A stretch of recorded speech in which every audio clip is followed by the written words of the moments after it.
नमस्कार, आप देख रहे हैं RNI न्यूज। मैं गुफरान खान। उत्तर प्रदेश, पंजाब सहित देश के 5 राज्यों में विधानसभा के चुनाव होने हैं, लेकिन उससे पहले ही सूबे का सियासी पारा गरमाया हुआ है। नेताओं के दौरे बढ़ गए हैं, बड़ी बड़ी रैलियां हो रही हैं और इन रैलियों में हजारों की भीड़ भी देखी जा रही है। इस बीच देश में कोरोना वायरस के नए वेरिएंट ओमिक्रॉन के मामलों ने चिंता बढ़ा दी है। हाल ही में यूपी में ऐसे कुछ मामले सामने आए हैं जिसके चलते यह सवाल उठने लगा है कि क्या यूपी चुनाव से पहले कोरोना की नई लहर का असर दिखने लगा है। केंद्र सरकार ने राज्यों को बड़े आयोजनों पर रोक लगाने सहित नाइट कर्फ्यू जैसे कदम उठाने की सलाह दी है। नए वेरिएंट ओमिक्रॉन के बढ़ते मामलों के बीच इलाहाबाद हाई कोर्ट ने मोदी सरकार से 1-2 महीने चुनाव टालने और राज्य में हो रही चुनावी सभाओं पर रोक लगाने की मांग की है।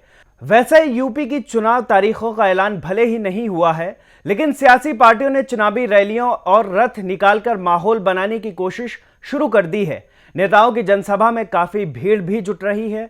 हाल ही में यूपी में ऐसे कुछ मामले सामने आए हैं जिसके चलते यह सवाल उठने लगा है कि क्या यूपी चुनाव से पहले कोरोना की नई लहर का असर दिखने लगा है।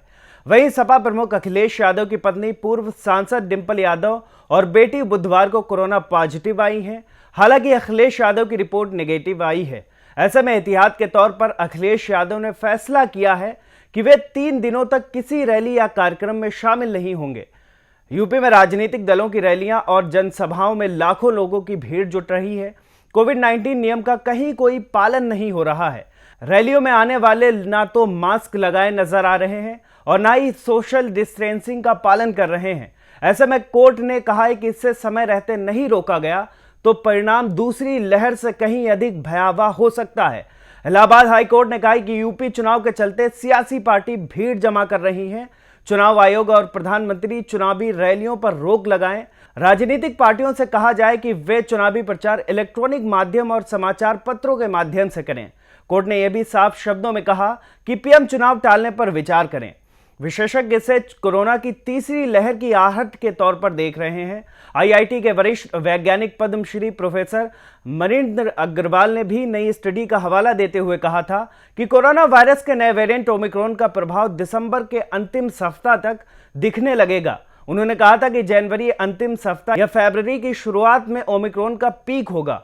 कोरोना बचाव के लिए भीड़ भाड़ में ना जाने, मास्क पहनने और वैक्सीन लेने की सलाह दी जा रही है।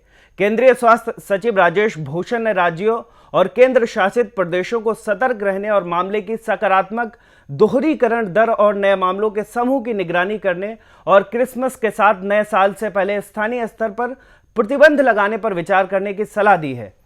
RNI न्यूज के इस वीडियो में आज के लिए बस इतना ही। ऐसे ही तमाम जानकारी के लिए बने रहिए RNI न्यूज के साथ।